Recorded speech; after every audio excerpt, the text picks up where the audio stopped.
No empezamos. A ver, primera pregunta, dice así. La familia Robles, aprovechando su buen arte culinario, decide montar un restaurante de comida criolla en el centro de Lima. Al poco tiempo, se hace mucha clientela, por lo que deciden contratar personal adicional en horas puntas. ¿Qué impuesto debe pagar por las ganancias obtenidas a la SUNAT? Pues miren, ¿quién obtiene ganancias? Si nosotros vemos los factores productivos, el trabajo obtiene salarios, ¿sí o no? Y la habilidad empresarial o la empresa obtiene ganancias. Entonces, es un impuesto que afecta a la actividad empresarial. ¿Y qué impuesto afecta a la actividad empresarial? Profesor, dentro de los impuestos podemos ver el impuesto a la renta, que se divide en 5 categorías. El impuesto a la renta de primera categoría afecta a los ingresos que obtienen las personas naturales por el arrendamiento, el alquiler de bienes inmuebles y vehículos. Renta por el alquiler de bienes inmuebles y vehículos. La renta de segunda categoría afecta a los ingresos por ganancia de capital, por inversión financiera, los intereses que yo puedo ganar en el banco, los dividendos que puedo obtener en la bolsa de valores, o por la renta de propiedades intelectuales, ingresos por propiedades intelectuales, por los derechos de autor, porque soy dueño de una patente, una composición artística, una franquicia, ¿no? Etcétera, etcétera. Entonces, esas regalías que yo puedo obtener por ser compositor o ser dueño de una marca o de una patente o por inversiones financieras, renta de segunda categoría. La renta de tercera categoría afecta a la actividad empresarial, afecta directamente a las ganancias de las empresas, ¿no? Y ahí podemos ver la micro, pequeña, mediana empresa, siendo las micro y pequeñas que generalmente se adhieren al RUS, al régimen único simplificado, y las grandes empresas pues están en el régimen general, ¿no? Del impuesto a la renta. Entonces la respuesta correcta sería impuesto a la renta de tercera categoría. Con respecto a la renta de cuarta categoría, estos afectan a los ingresos o rentas de los trabajadores que laboran de forma independiente, ¿no? Los que no tienen un vínculo contractual con la empresa, ¿no? Ellos trabajan por cuenta propia, por decirlo así, ¿no? El médico que va a la casa y hace la receta del pariente que está enfermo, ¿no? ¿Cuánto es, doctor? 150, 100 soles ya. Su recibo por honorarios, por favor. Ahora es electrónico, cóbrese. Y la renta quinta, cuando hay una dependencia laboral, ¿no? El médico que trabaja en el hospital 2 de mayo, ¿no? Y cada fin de mes le descuentan impuesto a la renta de quinta categoría. Pregunta número 2. Marquemos las 2, por favor. Muy buenos días, buenos días. Estamos en la 2 ya, marquemos.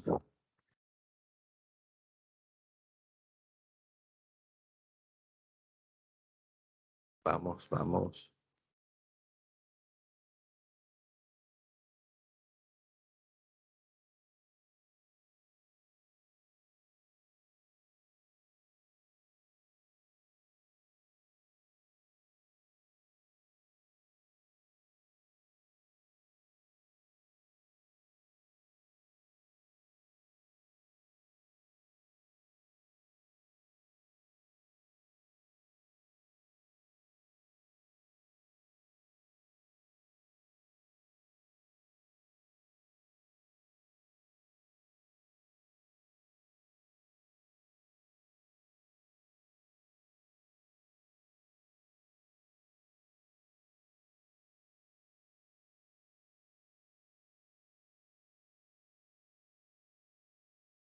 En la 2, ¿qué marcaríamos? ¿Cómo se llama ese impuesto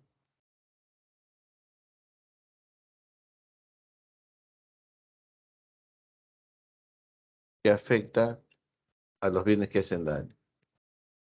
El selectivo del consumo, ¿no? Su consumo genera una externalidad negativa, hace daño, ¿no? En teoría económica se llama eso. Recuerden que el impuesto selectivo al consumo es un impuesto indirecto que está incluido en el precio de algunos bienes como los bienes suntuarios, los bienes de lujo, las bebidas azucaradas, las golosinas, el combustible, el tabaco, el alcohol, ¿no? Y últimamente los juegos de apuestas porque generan ludopatía, ¿no? Siguiente, 3 y 4, ¿qué marcaríamos, por favor?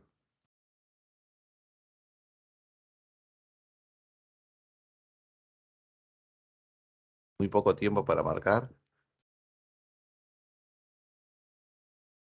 Se ve el PPT, confirmen por favor.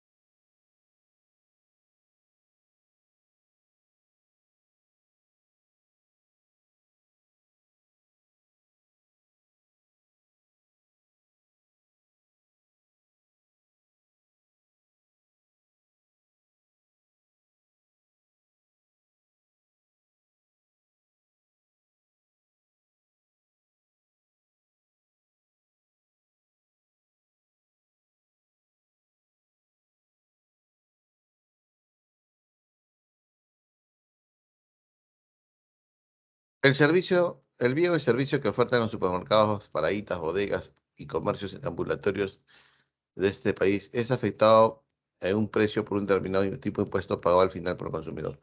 ¿Cómo se llaman los impuestos que paga el consumidor? ¿No? El impuesto que paga el consumidor es por cuando compra algo, ¿sí o no? Que está incluido en el precio, los impuestos indirectos, ¿no? De esos impuestos indirectos hay un impuesto que afecta a la mayoría de los bienes y servicios, el IGB, el Impuesto General a las Ventas, ¿no? Creo que tenemos otros impuestos indirectos como el impuesto selectivo al consumo, ¿no? Incluso el arancel es un impuesto indirecto, ¿no? Bien, avión. La informalidad tributaria tiene como causa básica la ineptitud y complejidad burocrática. Se establecen tasas impositivas que no se pueden cobrar, se construyen incentivos para no pagarlos y se tolera abiertamente el incumplimiento. Con el accionar de las empresas informales y la adulteración de los documentos contables se conoce como, bien, miren, hay faltas leves, hay faltas graves y hay faltas muy graves. Las faltas muy graves o las acciones muy graves que toman algunas unidades económicas, ¿no? Se llama fraude tributario o defraudación tributaria, como por ejemplo adulterar los libros contables, presentar documentos falsos, ¿no? Las faltas leves, por ejemplo, declarar después de la fecha. Todas las empresas tienen que declarar sus ingresos y una declaración post fecha es una falta leve. Las graves, no pagar impuestos. Entonces, la pregunta puede ser fraude, ¿no, profesor? O evasión tributaria, claro. Pero con la adulteración de documentos contables, eso solo hace ya un delito, ¿ya? El delito es contra la fe pública, ¿no? Defraudación o fraude tributario. 4, avión. 5 y 6. Marquemos 5 y 6. ¿Ah? Marcamos, doy un tiempito para que responda. A ver, por favor, pero hay que participar todos.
En relación al principio de capacidad de pago, si frente a un impuesto de los de altos ingresos pagan una mayor proporción que los de bajos ingresos, ¿cómo es eso, profesor? Si en relación al principio de capacidad de pago, si frente a un impuesto, los de altos ingresos, los que más ingresos tienen, tendrán que pagar mayor proporción, más porcentaje en relación a los que menos ingresos tienen, porque los que menos ingresos tienen tendrían que pagar menor porcentaje o proporción de esos ingresos. ¿Qué principio es ese, profesor? El principio de la progresividad. La progresividad que me dice, cuando más ingresos tengas, mayor porcentaje de esos ingresos tendrás que pagar. Y cuando menos ingresos tengas, menor porcentaje. Generalmente los impuestos progresivos no están en los indirectos, ¿no? Los progresivos son, ¿no? Son ejemplos de impuestos directos, ¿no? Como el impuesto a la renta es un impuesto progresivo, el impuesto predial, ¿no? Que afecta al predio, ¿no? Al bien inmueble que cobran las municipalidades a sus vecinos, es un impuesto directo. Y el regresivo es todo lo contrario, ¿no? Cuando más ingreso tengas, entonces menos porcentaje te van a cobrar. Y cuando menos ingresos tengas, entonces más porcentaje te va a cobrar. Y esto es propio de los impuestos indirectos. El impuesto, la regresividad. Regresividad. Para sacar, hay que sacar estas cosas, ¿no? Hay que sacar la proporcionalidad, el porcentaje. Y los impuestos regresivos en el Perú son el IGB, pues, ¿no? Los indirectos, ¿no? El selectivo al consumo. Entonces, el IGB es el impuesto que más recauda el Estado. Entonces, por eso que se dice que el principio de la regresividad en la política tributaria. Entonces, la respuesta correcta sería progresividad. En el siguiente cuadro, Juan y Carmen, ingresos, importe a pagar. Bien, él está pagando de su ingreso el 10% y Carmen está pagando de su ingreso el 1%, ¿no? Porque el 1% de 10.000 es 100. Entonces, aquí es, ¿no? Cuando más ingreso tienes, menos porcentaje. Y cuanto menos ingreso tienes, más porcentaje. Principio de la regresividad. 6 avión. Siguiente. 7 y 8. Marquemos 7 y 8. ¿Ya?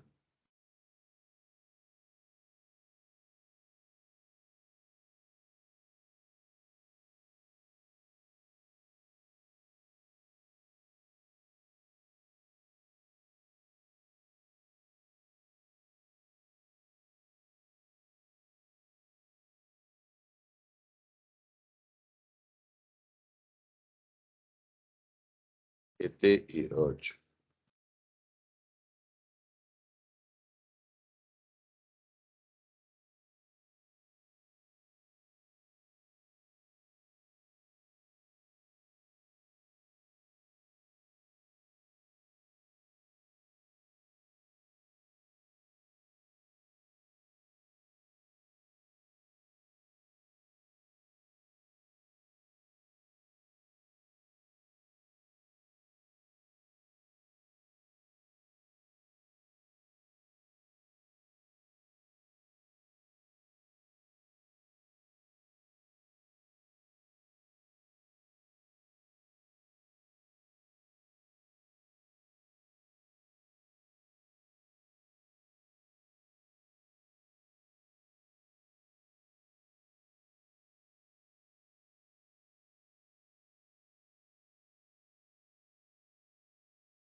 Tenemos 7 y 8.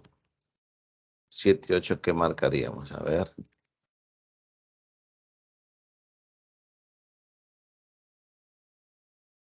Dice, el impuesto de alcabala. Bien, vamos a repasar. El impuesto que cobra tu municipalidad. Los impuestos que cobra la municipalidad. Sencillo, ¿ah? La municipalidad, ¿no? La municipalidad. El impuesto que cobran las municipalidades. Algunas municipalidades han creado su SAT, ¿no? ¿Qué es SAT? Servicio de Administración Tributaria. Solo algunos, ¿no? Lima Metropolitana tiene su SAT. Bien. Son 4 impuestos muy importantísimos. Uno, el impuesto predial. El predial, el impuesto predial, afecta a la propiedad del bien inmueble, casa, terreno, departamento, ¿no? Terreno rústico. El otro, el impuesto de la alcabala, que es a la transferencia del bien inmueble en calidad de usado. O sea, si alguien compra una casa usada, ¿no? Aparte de pagar el precio, ¿no? Hay que pagar el impuesto de la alcabala, que es el impuesto de la transferencia del bien inmueble. Otro, el impuesto al patrimonio vehicular. Cuando uno compra vehículos del año, ¿no? Paga impuesto a la municipalidad metropolitana de Lima, o el Callao, o la provincial. Y el otro es el impuesto a los espectáculos públicos no deportivos, ¿no? Conciertos, que está de moda. ¿Está bien? Entonces, aquí es alcabala. ¿Y esto a dónde va? A las municipalidades o los gobiernos locales. Bien. Hay un impuesto que tiene muchas actividades. Es el impuesto de la renta de segunda categoría. Cuando nos dedicamos a comprar bienes inmuebles y lo vendemos dentro de los 2 años, ¿no? A un precio superior porque le hemos dado un valor agregado, ¿no? Generamos una ganancia.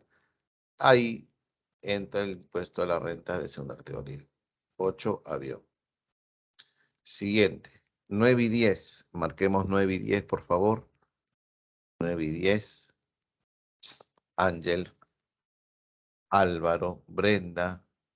Marquemos. Piero, Carol, Ronald, Allison, Mónica. Marquemos, por favor.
El señor Gustavo Campos posee dos predios que alquiló por todo el año 2016. Alquilar de predios, arrendamiento, subarrendamiento. ¿Eso está grabado de qué? De un impuesto a la renta de primera categoría. ¿Ves? La recaudación tributaria, principal fuente de ingresos del gobierno, aumenta cuando crece el PBI. Claro, cuando hay crecimiento en la economía, ¿no? ¿Por qué aumentaría la recaudación tributaria? Claro, ¿por qué? Porque cuando hay crecimiento se supone que se está produciendo más, se está exportando más, ¿no? Hay más ventas, hay más ingresos para las empresas, hay mayor empleo, se recauda impuesto a la renta, a las grandes contribuyentes, a las grandes empresas, pero se recauda también más IGB por el consumo, como crece el empleo, ¿no? Y crece la recaudación. Si nosotros sumamos todos los que recauda SUNAT, todo lo que recauda SUNAT, y lo dividimos entre el PBI, entre el Producto Bruto Interno, tenemos la presión tributaria. Pero esa presión tributaria en el Perú bordea el 14%. Es muy bajo en comparación de la región, ¿no? Latinoamérica está en promedio 23%. Entonces, ¿por qué la presión tributaria es baja? Dicen, ¿no? Por la informalidad, que es una de las causas más fuertes, por la evasión tributaria, hay mucha evasión, por la elusión tributaria, hay vacíos legales en las normas, ahí se agarran, ¿no? Las empresas para evadirlas, y por la exoneración tributaria también, ¿no? Esas son las principales. Entonces, para tener un mayor crecimiento de la presión tributaria, si queremos crecer la presión tributaria, si queremos crecer este cociente crece cuando la recaudación aumenta, ¿no? Entonces, profesor, la respuesta sería correcta, sería reducir las observaciones tributarias o ampliar la base tributaria, ¿no? O, ¿no? Buscar incentivos para que las informales se formalicen. Son varias respuestas que podría haber aquí. 9, beso, 10, casa. 11 y 12, marquemos 11 y 12. Bien, María Fernanda. 11 y 12.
Vamos a ver. En un diario muy conocido en Lima se publicó: los ejecutivos de las empresas de bebidas espirituosas afrontan bien. Esas bebidas espirituosas se suponía que debían pagar un impuesto y es el mismo impuesto que afecta a las bebidas alcohólicas. ¿Y cuál es el impuesto que afecta a las bebidas alcohólicas? No, el selectivo al consumo. El IGB también afecta, jóvenes. Pero mira, que impone alícuotas entre el 20 y 29% de los productos como el pisco. Ah, profesor, el IGB no es 20-29%, ¿no? El IGB es 18%. Ah, verdad, por eso casa. Y la 12 me habla de la presión tributaria y vuelvo a repetir, la presión tributaria es lo que recauda nuestra SUNAT entre el Producto Bruto Interno.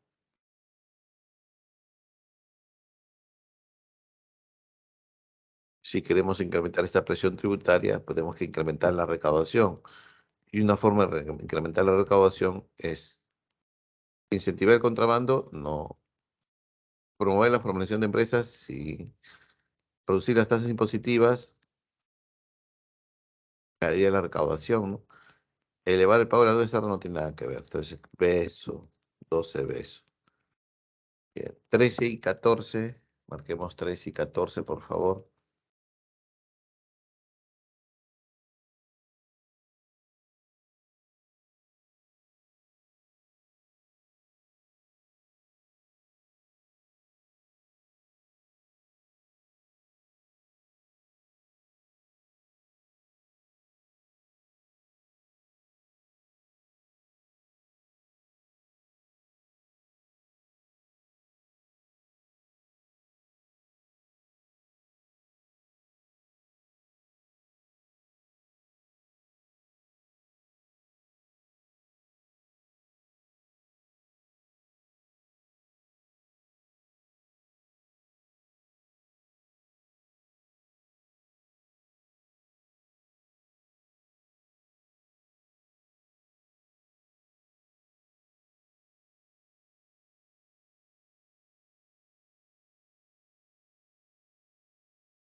Miguel Deza alquila su casa amoblada ubicada en la Victoria.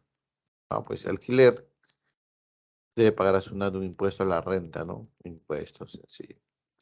La facultad que tiene SUNAT son las siguientes. Las facultades que le da el Código Tributario a SUNAT son facultad de recaudación, SUNAT recauda los impuestos para todo el gobierno nacional, facultad de determinación, determina cuánto es la deuda tributaria, ¿no? Cuántos soles tienes que pagar, facultad de fiscalización,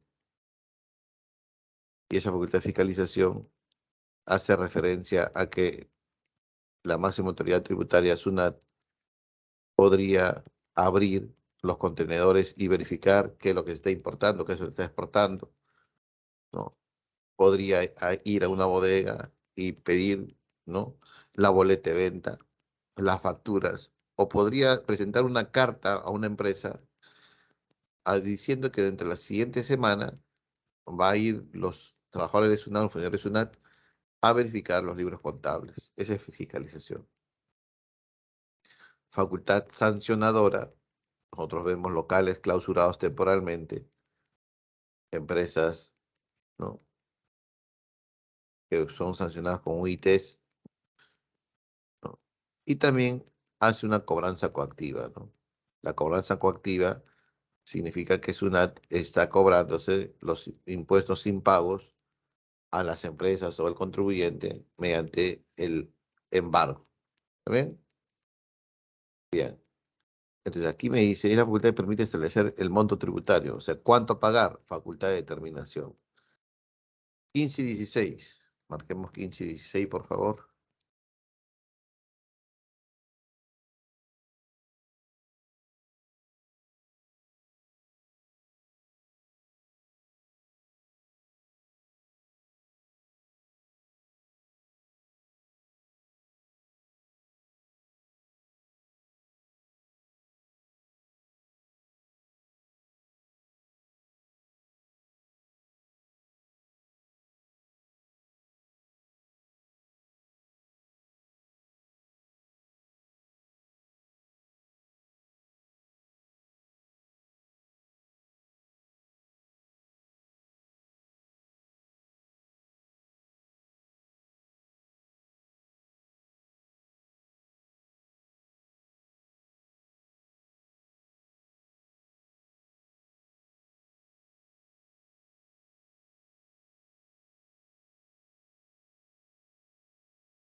Ya. Los tributos se clasifican en tres: impuestos, tasas y contribuciones. Impuestos, tasas y contribuciones. Claro que las contribuciones son pagos periódicos mes a mes, ¿no? Que hace la persona, el trabajador, para tener un beneficio, ¿no? Las empresas también hacen contribuciones, ¿no? El de salud es una contribución que lo paga la empresa a favor del trabajador. La ONP es una contribución que lo paga el trabajador para tener una pensión administrada por el Estado, ¿no? En cambio, las tasas siguen tres: arbitrios, derechos y licencias. Arbitrios, derechos y licencias. Los arbitrios para mantener un servicio público como el serenazgo, áreas verdes, parques y jardines, recojo de residuos sólidos, basura.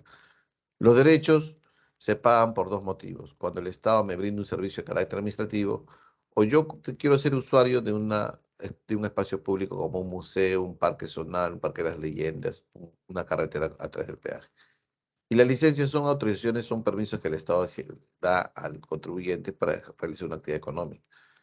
En este caso es un servicio de carácter administrativo, por lo cual no queríamos derechos. Puede ser tasa, profesor, pero la tasa es genérica, ¿no es? Específicamente es un derecho. La reconstrucción del norte, producto de los efectos del fenómeno del Niño costero, trae consigo importantes transferencias monetarias del gobierno central hacia los gobiernos locales.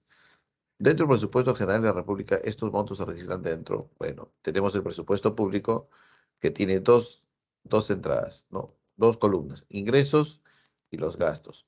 Los ingresos se dividen en cuatro: ingresos corrientes, que son tributarios generalmente o permanentes; ingresos de capital, cuando el Estado se desprende de sus activos fijos, ¿no? De su patrimonio, privatizaciones, concesiones, venta de maquinarias, venta de terrenos; transferencias, cuando el Estado peruano recibe donaciones; y el financiamiento, cuando el Estado peruano se endeuda, ¿no? Generalmente hoy a través de 20 bonos soberanos. Los gastos se dividen en tres también: gastos corrientes, y dentro de esos gastos corrientes tenemos al gasto de función, ¿no? Que está en la planilla, ahí están las remuneraciones; gasto de transferencia, ahí están todos los programas sociales como Beca 18, Caliguarma, Juntos a Trabajar, Pensión 65, ¿no? Tenemos gastos, estamos en la corriente, ¿no? Las remuneraciones, las transferencias, ¿no? Gastos para la pensión previsional, ahí están los gastos que el Estado incurre en pagar las pensiones, ¿no? Del sistema público de pensiones, que es la ONP, previsional. Y aquí también podemos incluir la reserva de contingencia, ¿no? Gastos de contingencia, ¿no? Que son gastos que son imprevistos, ¿no? Como desastres naturales, pandemias que vino. Bien. El otro gasto es el gasto de capital, cuando el Estado, ¿no? Invierte en infraestructura. Todo lo que es infraestructura: carreteras, puertos, aeropuertos, gasto de capital. Y el último es el servicio de deuda, ¿no? Hay que pagar la deuda, si no, no se puede aprobar el presupuesto público. El servicio de deuda. Muy bien. Entonces, ¿qué marcamos? La reconstrucción del norte es reconstruir, es poner nueva infraestructura, ¿no? Sería un gasto de capital. 17, 18, marquemos 17, 18.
Vamos, 17, 18. Ya estamos en presupuesto público, ¿no?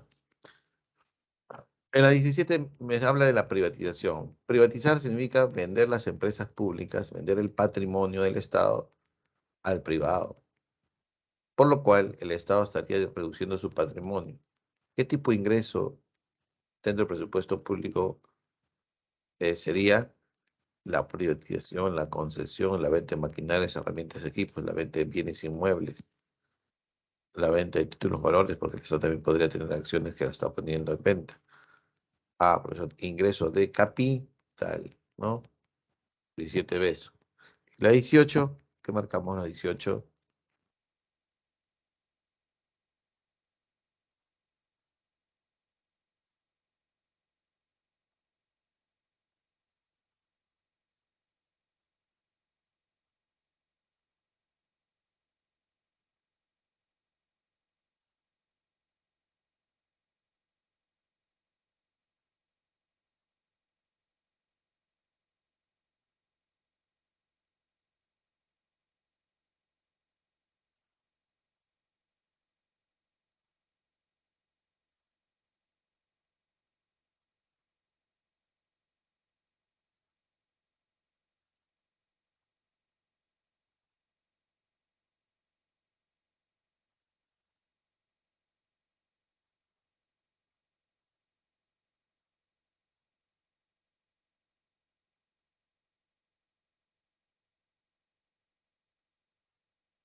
El presupuesto público es un instrumento de gestión del Estado para el logro de resultados a favor de la población a través de la prestación de servicios y logro de metas de cobertura con equidad, eficiencia, eficacia por las entidades públicas. Si se prevé un incremento salarial de los funcionarios y servidores públicos en el año fiscal, un incremento salarial hace que se incremente el gasto corriente, el gasto de función específicamente. Entonces, lo más probable es, ¿qué cosa? Que cuando se incremente el gasto corriente, eso debe ser financiado por ingreso corriente, por los impuestos. Como son gastos mensuales que entran, ¿no? Día a día salen, tienen que ser cubiertos por ingresos que entran día a día. Esa es la fórmula. No es que el presidente va a anunciar el incremento de los maestros, ¿no? A través del financiamiento de fondos soberanos, eso está prohibido. A los gastos corrientes también se le conocen como gastos permanentes y a los ingresos corrientes también como ingresos permanentes. La clave correcta sería 18 de 19 y 20, marquemos 19 y 20. El presupuesto público se hace un año antes, entra en ejecución el año siguiente, ¿no? El año siguiente. Y cuando se ejecuta desde el 1 de enero hasta el 31 de diciembre y al año siguiente, ¿no? Se hace la cuenta general de la República, que vendría a ser instrumento de gestión de resultados, de balances, realmente cuánto entró y cuánto salió en el presupuesto público, ¿no? Si el ingreso superó el gasto, tenemos un superávit fiscal y tenemos un ahorro fiscal. Si el ingreso fue superado por el gasto, tenemos un déficit fiscal. Y si el ingreso fue igual al gasto, un equilibrio fiscal. 19, beso. Vamos con la 20. Marquemos la 20, por favor. Marquemos la 20.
Bien.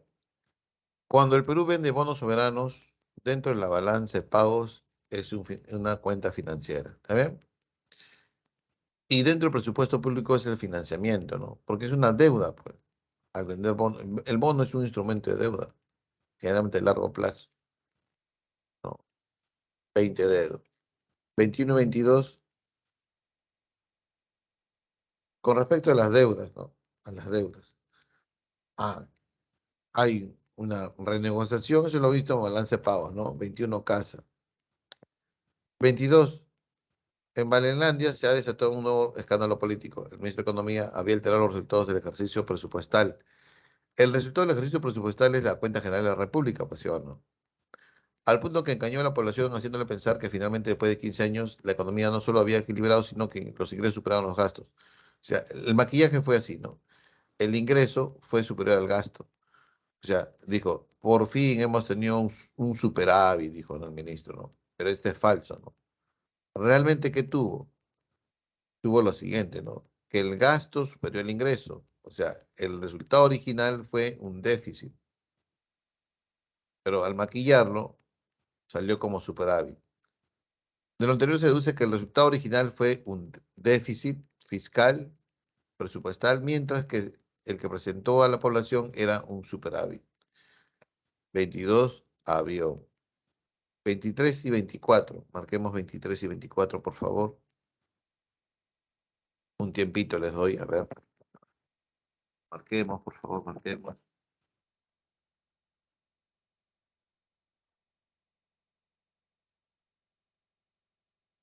Jocelyn, Walter, Sheila,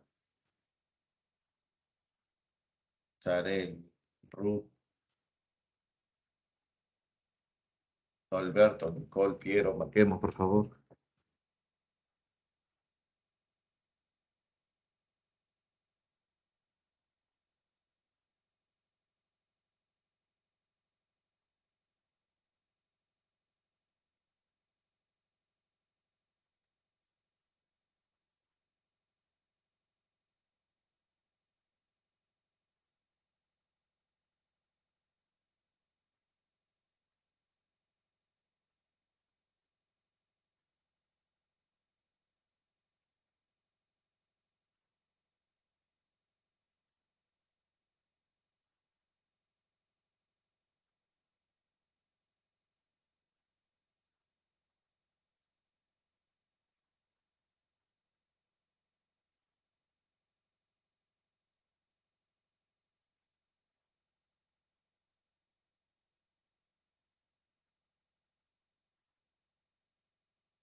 A ver, ¿cómo abordaríamos esta pregunta 32? Y si te das cuenta, ya es la última pregunta de tributos, ¿no? En cualquier acción, el principio de vías legales que persigue evitar o minimizar el pago de los impuestos. Vías legales, o sea, la norma te está permitiendo, o sea, constituye una forma de planificación fiscal agresiva en que los interesados aprovechan vacíos legales. Ah, profesor. Si este es un decreto supremo, ¿no? Y por ello encuentro un vacío legal, de ahí me aprovecho, ¿para qué? Para evadir los impuestos, para pagar menos impuestos. Pero la evasión es ilegal, ¿no? Entonces, ¿qué hacemos? Ah, pero esa es la vía legal. La ley me permite, por invasión legal. Entonces, el legislador no percibió que por ese lado las empresas se puedan agarrar y justificar o minimizar el pago o no pago. A eso se llama elusión tributaria. Bien, vamos por aquí. ¿Qué es una economía informal? Ya, repasando. Una economía informal, una economía informal es el conjunto de unidades de producción que forman el sector informal y que en ellos trabajan trabajadores protegidos, o sea, más el empleo informal. Sector más empleo informal es la economía informal.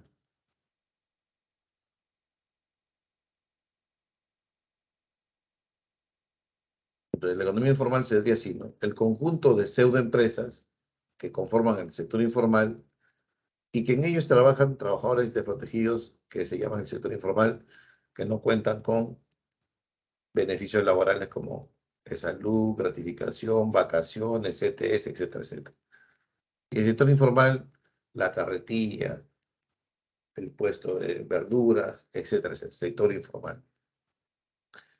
Para llamar sector informal, no tienen RUC, no tienen inscripción, licencia de funcionamiento, no tienen inscripción en registros públicos, y para hablar de empleos informales, no tienen beneficios laborales. Ese es la economía informal, ¿no?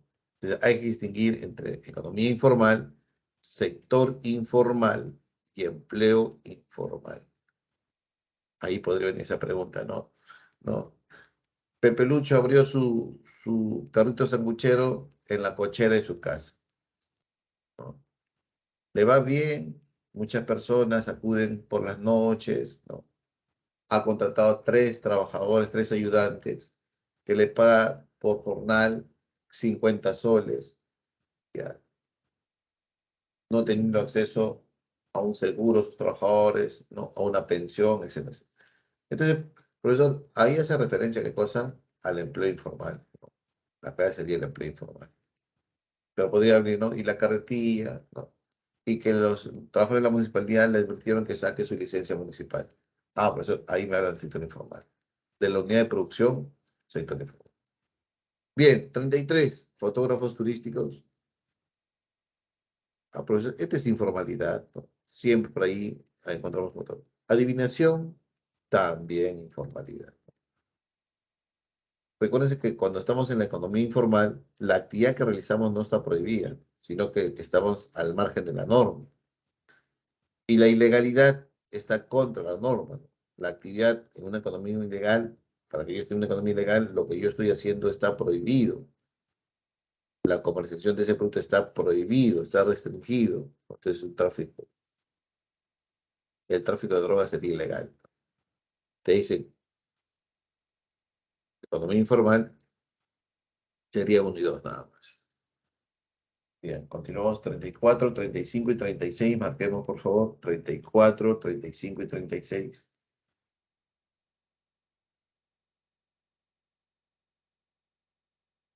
Marquemos. Bien, muy bien. Marquemos. Ahí los espero. Un poquitín.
34. Es una operación que consiste en hacer que los fondos o activos obtenidos a través de actividades ilícitas aparezcan como un fruto de actividades ilegales. ¿No? El dinero mal habido, producto de corrupción, narcotráfico, quiere introducirle al sistema financiero como si fuera dinero bien habido. Ese es el lavado de activos, ¿no? Entonces, por aquí está lo ilegal, va a entrar a una casa, a una lavandería, que es una actividad legal, ¿no? Ese dinero ilegal ya se le más limpio y podría entrar al sistema financiero. Pero quien va a prevenir y detectar ese lavado de dinero es la Superintendencia de Banca y Seguros, ¿no? 35. Las actividades que forman parte de esta economía son la trata de personas, el tráfico de drogas, contrabando, soborno. Esa es la economía ilegal, ¿no? Ilegal. Profe, ¿y qué es la economía subterránea? La economía subterránea, o sumergida, o soterrada, o economía negra también, comprende cuatro economías. La economía informal, la economía ilegal, la economía no declarada, porque el formal también evade impuestos, ¿no? El formal no le dice a su nada, mira, he vendido tanto, ¿no? Lo oculta, no emite boletas, no emite facturas, y eso también forma parte de la economía subterránea. Y la economía no registrada. O sea, el Estado se ve limitado a cuantificar cuánto se mueve en ciertos mercados. ¿Ya? Ejemplo, profesor, ¿no? El mercado de pulgas. Ahí no se sabe cuánto se está moviendo.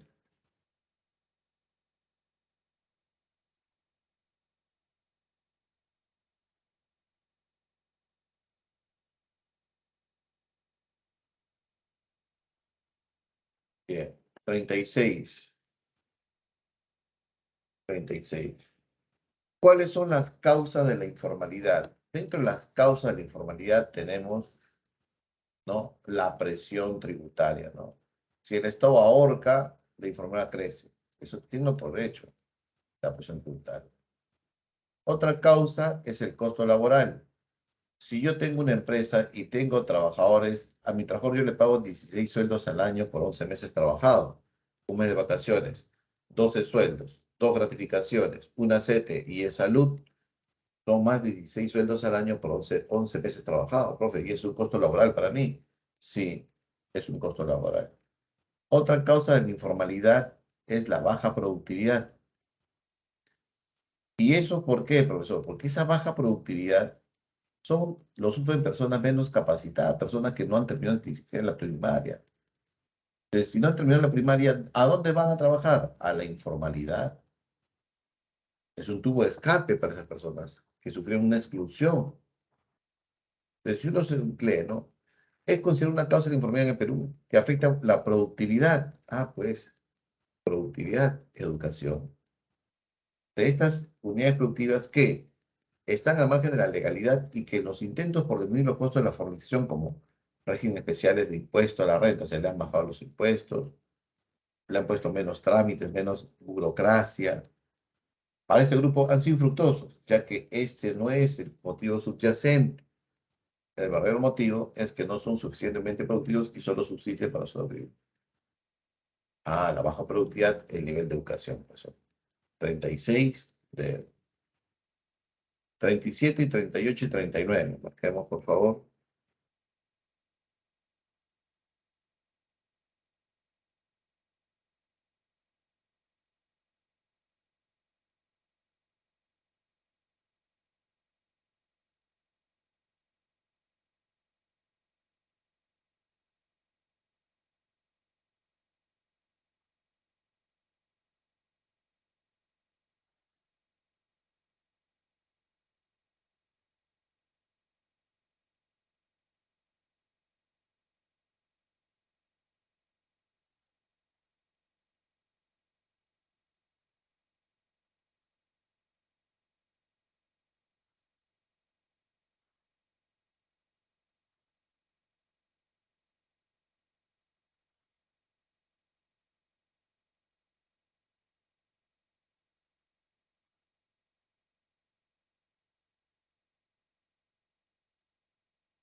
37.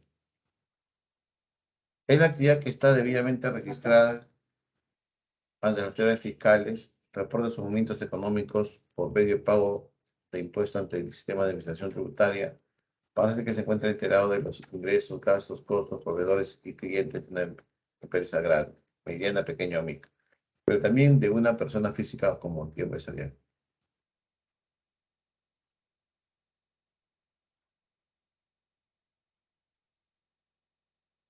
Por eso, entonces, ¿cuál es la diferencia entre una economía formal y una economía legal?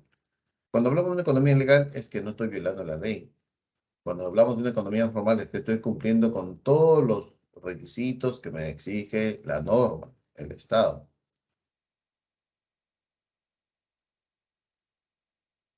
Entonces, eso es una economía formal, ¿no, profesor? Sí, formal. 38, tenemos 38 y 39. A ver, 38 y 39, por favor. Ah, muy bien, Ángel. Bien, Diego. A ver, es el, es el término utilizado para descubrir la venta clandestina ilegal de bienes, productos o servicios violando la fijación de precios. Si hay un control de precios, si hay un control de precios, se forman mercados negros, ¿no, profesor? Claro, me está hablando de mercados negros. Y es la actividad ilícita a la que ocurren personas o empresas cuando ocultan bienes o ingresos a las autoridades tributarias o sobrevaloran los conceptos deducibles con el fin de pagar menos impuestos de los que legalmente se corresponden. Bien, mira, eso es fraude tributario. ¿No? Porque yo estoy mintiendo a la autoridad tributaria. ¿Hay fraude? No.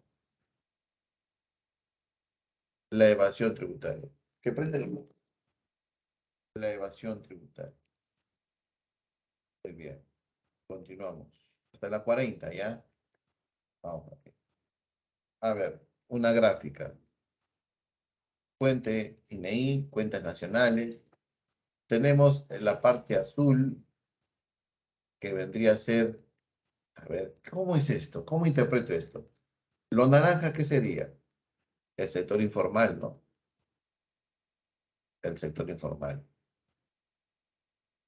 Genera el 60% de empleos, o sea, muchos contribuyen con el 18% del PBI. O sea, esta es una del 2007, jóvenes, ¿ah? Ahora yo te actualizo, esta torta te actualizo. Esto más o menos es así. Más o menos es así, ¿ah? ¿No? La naranja ha crecido. O sea, casi el 80% de la economía es informal. Y su contribución ha crecido un poquitín nomás, 20%. O sea, la economía informal es casi el 80% de la economía, ¿no? Y contribuye con un 20%. Muchos producen poco, pocos producen mucho. Ah, por eso, según el cuadro, podemos analizar que la contribución a la producción del sector informal, de la economía informal, es muy poca, porque carece de productividad o tiene baja productividad, ¿no? Casa, ¿no? 40 casas.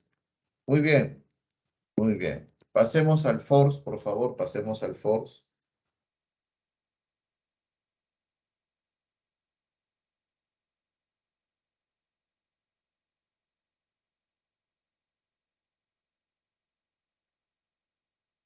Pasemos al FORCE. ¿Quién lanza en dirección?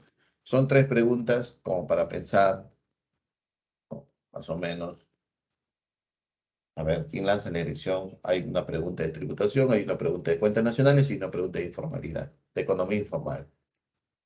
Pero ¿quién lanza en la dirección, por favor, aquí? Para empezar, ¿no? 9 y 11.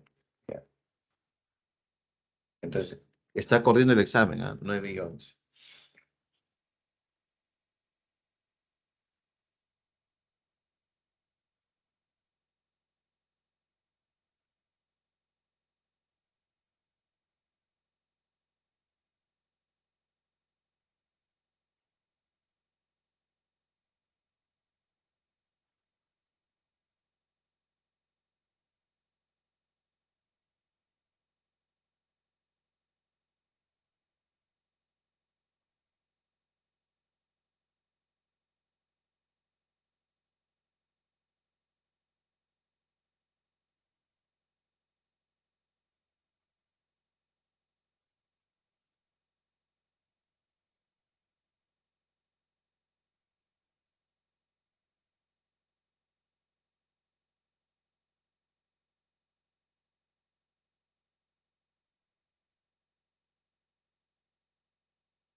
Vamos.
Bien.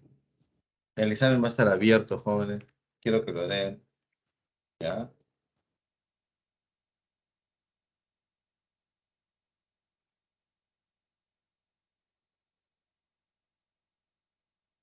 Y la gráfica aquí que hay que resolver, ¿ya?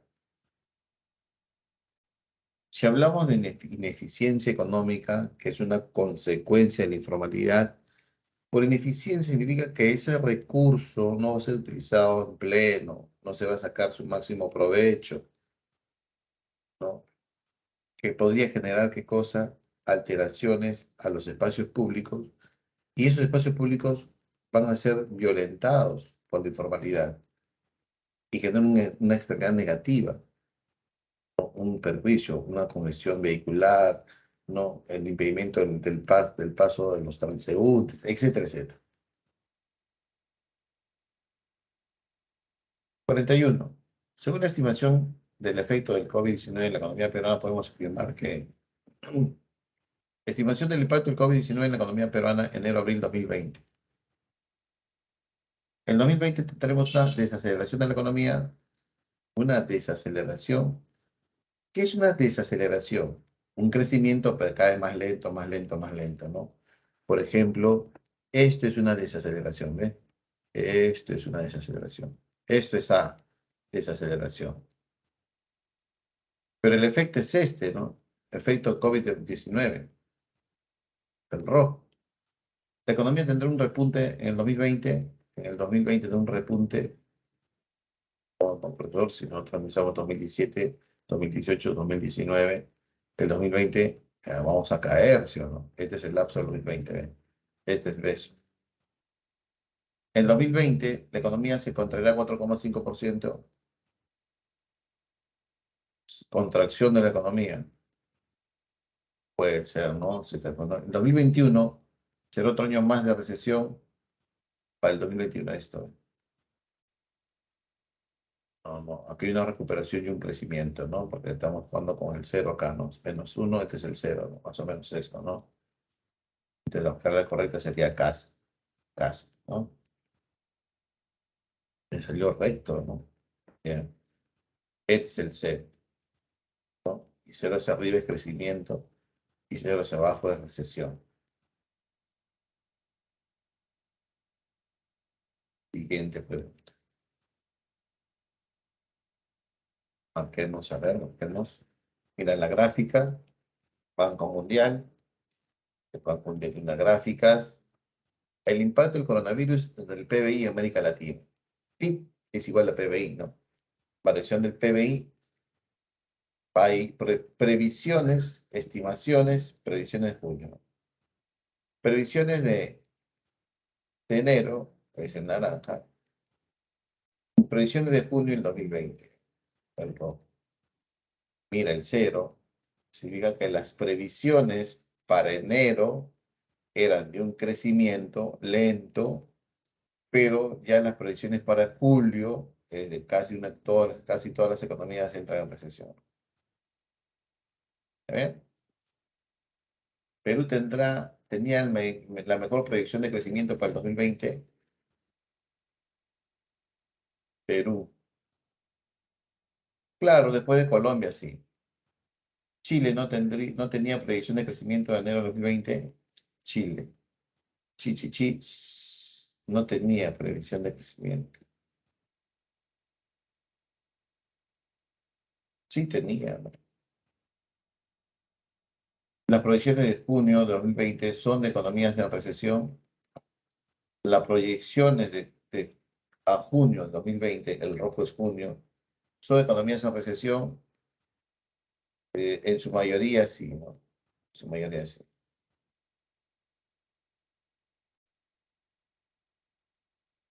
Todas, todas.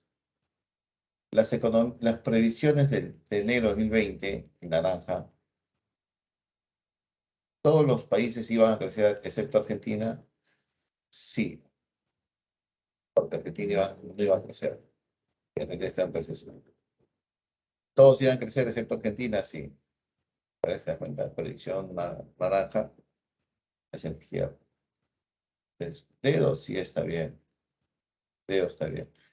Chile no tendría proyección de crecimiento en el año 2020, Chile sí tenía, ¿no? Entonces sería 1, Perú tendría, no es 1 por descarte, entonces sería del